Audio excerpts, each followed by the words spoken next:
पणजी से सौरभ वक्तानिया के साथ आज तक ब्यूरो। बंगाल में सियासी खेल जारी है। बंगाल में मंत्रियों फिरहाद हाकिम और सुब्रत मुखर्जी समेत गिरफ्तार हुए चारों टीएमसी नेताओं को सीबीआई कोर्ट से जमानत मिली, तो कुछ घंटे में ही सीबीआई ने कलकत्ता हाई कोर्ट का दरवाजा खटखटाया, जिसने जमानत पर रोक लगा दी।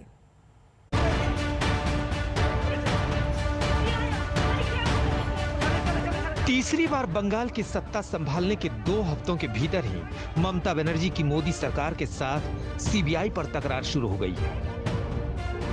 जिस तरह कल सुबह ममता के 2 मंत्रियों फिरहाद हाकिम और सुब्रत मुखर्जी, साथ ही एमएलए मदन मित्रा और पार्टी नेता सोवन चटर्जी की नारदा स्टिंग केस में गिरफ्तारी सनसनीखेज थी, वैसा ही हंगामेदार था मुख्यमंत्री ममता का कोलकाता के सीबीआई दफ्तर में 6 घंटों तक अघोषित धरना।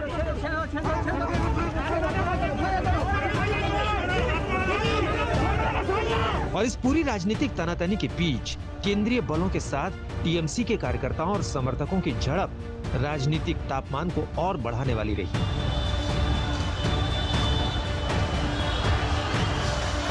अपने नेताओं की गिरफ्तारी के बाद कोलकाता सीबीआई दफ्तर पहुंचे टीएमसी के कार्यकर्ताओं ने दफ्तर की सुरक्षा में तैनात केंद्रीय बलों पर पथराव किया। जवाब केंद्रीय बलों की ओर से भी दिया गया।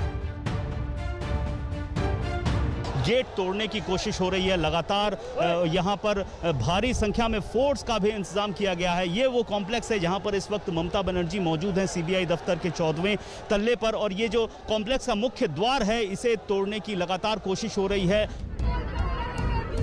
केंद्रीय सुरक्षा बलों के साथ टीएमसी कार्यकर्ताओं की झड़प को लेकर राज्य के राज्यपाल जगदीप धनखड़ भी सक्रिय हो गए। उन्होंने कानून व्यवस्था को लेकर ताबड़तोड़ 3 ट्वीट किए, जिसमें से एक में कहा, ममता को संदेश, अराजकता फैल गई है, पुलिस और प्रशासन चुप्पी साधे हुए है। उम्मीद करता हूं कि आप ऐसी अराजकता और संवैधानिक प्रक्रिया की नाकामी का परिणाम समझती हैं। बंगाल में चुनाव बाद की इस राजनीतिक तनातनी का असर नेताओं के बयानों में दिखा। जो आज गिरफ्तारी हुआ, एक गिरफ्तारी सुप्रीम कोर्ट का आदेश पर सीबीआई ने किया। इसमें अपराध तंत्र है, इसमें कोई राजनीति नहीं है। जो नारदा का रुपया खाया उन लोग गिरफ्तार हुआ। इसके साथ राजनीति का कोई लेना देना नहीं है, बीजेपी का भी कोई लेना देना नहीं है। आर्गुमेंट করব, আমি শুধু একটা কথা আপনাদের কাছে বলতে চাই, এই গভর্নর ইজ এ whimsical, এই গভর্নর ইজ এ, এই গভর্নর একদম মানে একটা মিনিট থাকা উচিত নয়। এ ঘুরে ঘুরে বেড়াচ্ছে, মতো ঘুরে ঘুরে বেড়াচ্ছে একদম। এই গভর্নর একদম, গভর্নর যে কোনো উপায় চাইছে। 2014 में जब नारदा न्यूज पोर्टल ने स्टिंग ऑपरेशन किया था, तब गिरफ्तार चारों नेता ममता सरकार में मंत्री थे। स्टिंग टेप के मुताबिक फिरहाद हाकिम, सुब्रत मुखर्जी और मदन मित्रा 5-5 लाख और सोवन चटर्जी 4 लाख की रिश्वत में आरोपों के घेरे में आए। 2016 में जारी हुए स्टिंग ऑपरेशन से कुल 13 आरोपियों पर रिश्वत का दाग लगा था, जिसमें अभी बीजेपी में शामिल हो चुके मुकुल रॉय और शुभेंदु अधिकारी भी शामिल हैं। ये केस 2017 में कलकत्ता हाई कोर्ट के आदेश के बाद सीबीआई के पास आया। अभी 7 मई को ही राज्यपाल जगदीप धनखड़ ने गिरफ्तार हुए नेताओं के खिलाफ केस चलाने की अनुमति सीबीआई को दी है। लेकिन चारों नेताओं के खिलाफ सीबीआई एक्शन को उनके वकील और टीएमसी नेता कल्याण बनर्जी ने सीबीआई कोर्ट में राजनीतिक बदले की कार्रवाई कहा। और कोलकाता की सीबीआई कोर्ट ने उन्हें जमानत देने में भी देर नहीं की, जबकि सीबीआई ने 14 दिनों की कस्टडी मांगी थी। लेकिन घमासान यही नहीं थमा।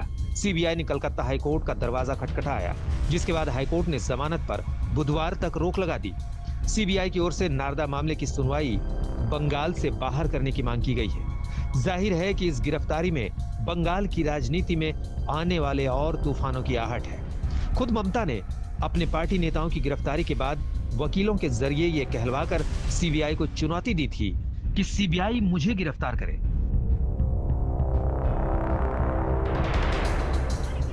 2019 में तत्कालीन कोलकाता पुलिस कमिश्नर राजीव कुमार से सीबीआई पूछताछ को लेकर राजनीतिक लड़ाई छेड़ने वाली ममता इस मुद्दे को आसानी से जाने देंगी, ऐसा नहीं लगता। अनुपम मिश्रा, कोलकाता, आज तक। भारत